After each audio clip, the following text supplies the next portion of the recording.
Hello, my name is Talia Poffin. I am discussing the song You Won't Even Know I'm Gone by Lori McKenna and analyzing its songwriting elements in regards to what and why they have heavily attributed to its success. This song is written as a refrain form. It has no choruses and has a repeated phrase at the end of each verse, but does not occur in the bridge.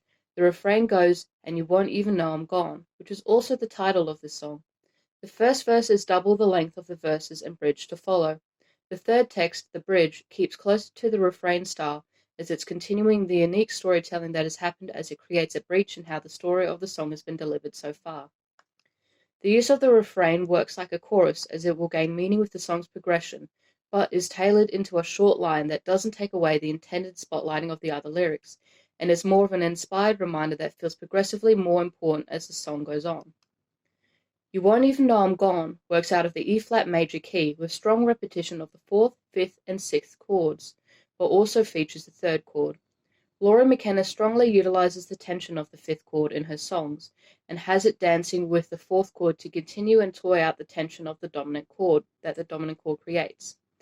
This enhancement carries to the listener a fearful trepidation that, with the calm-paced delivery of the lyrics, is like the emotions but also mindset of a mother having to leave her children to go to work, and neither party has experienced this before.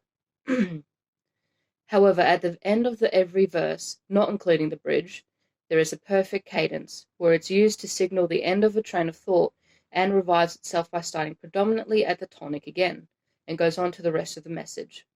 Which leads to the notion that, whilst this is an unnerving time, her children will be, even without her physically there, safe and warm, which was said in the bridge. The lyrical content of McKenna's song features at least one line of sense-bound language in every verse and bridge of the song, such as in the very beginning, "I will watch you fold all your clothes, sort them carefully into rows," which is using imperative then declarative sentencing, which it does for most of the song. That and the following lines translate to the listener that this song is taking place in someone's home, and they're being observed and likely taught how to perform household duties, which, coupled with the tension made by the harmony, implies that this may be a sad occasion, perhaps from necessity. You Won't Even Know I'm Gone is a fairly literal song that utilizes expressive wording more than surreal suggestions, but does contain personification. While the sun is going our way, to relate the sun rising and falling to the likeness of a person walking down their street to better inform her child. Also, two cliches. "I could do it all in my sleep" is sung early on in a private-like monologue about how she could do all these deeds but has to pass responsibility on, and her hope that her child will not get themselves into trouble while she's away by repeatedly reciting to herself later on, "To thine own self be true." The lyrics of the song present themselves using direct address and future tense, such as "Turn off the nightlight in the hallway. Before you go to bed, make sure to turn it back on, and you won't even know I'm gone."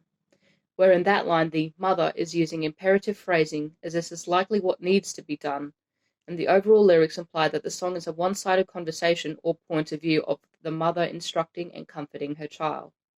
And in the bridge, the singer is singing more to herself, but in a direct manner about her wishes for her child, as opposed to mother to child.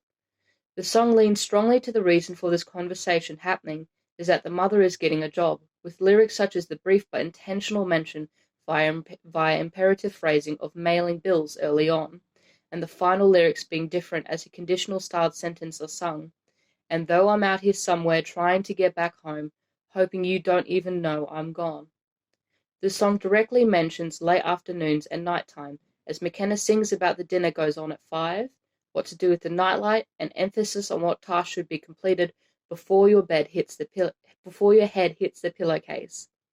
Likely to accommodate a child that's going to school during the day and is coming home to then do these chores. The bridge repeats many of its lines to enforce that the mother has worries and hopes for the situation her child is in, such as, "I pray that every prayer I pray will reach you." McKenna also used additive and family rhyming that accentuates the last word of a lyrical line and allows her to, at times, achieve perfect rhyming, which is more attractive and final sounding to have either of these rhyming types finishing a line. Thank you for listening, and this is the end of my analysis.